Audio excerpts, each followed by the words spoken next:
ఈ నెల 8న ముఖ్యమంత్రి రేవంత్ రెడ్డి జన్మదినోత్సవ వేడుకలను Congress party Hyderabad assembly incharge Kandi Srinivasa Reddy ఆధ్వర్యంలో ఘనంగా నిర్వహిస్తున్నట్టు పార్టీ సీనియర్ నాయకులు గిమ్మ సంతోష్రావు తెలిపారు.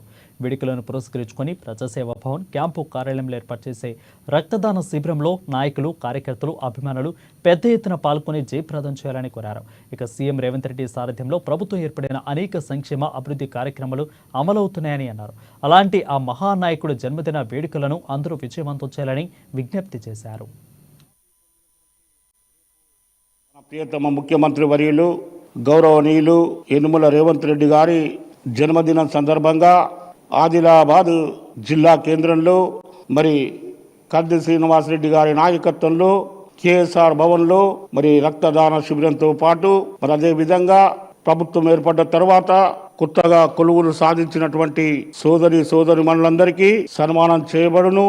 అదే విధంగా మరి రైతు రుణమాఫీ పొందినటువంటి రైతులకు, అదే విధంగా మరి ఉచిత గ్యాస్ అందుతున్నటువంటి లబ్ధిదారులకు, అదే విధంగా ఫ్రీ కరెంటుతో లబ్ధి పొందుతున్నటువంటి వారికి సన్మానం చేయడం కంది శ్రీనివాసరెడ్డి గారి నాయకత్వంలో, కంది శ్రీనివాసరెడ్డి గారి చేతుల మీదుగా వారందరికీ సన్మానించడం జరుగుతుంది. కావున నియోజకవర్గంలోని కాంగ్రెస్ పార్టీ శ్రేణులందరూ పెద్ద ఎత్తున తరలి వచ్చి మరి రేవంత్ రెడ్డి గారి జన్మదిన వేడుకల్లో పాల్గొనవలసిందిగా ప్రతి ఒక్కరి కార్యకర్తకు, ప్రతి ఒక్క నాయకునికి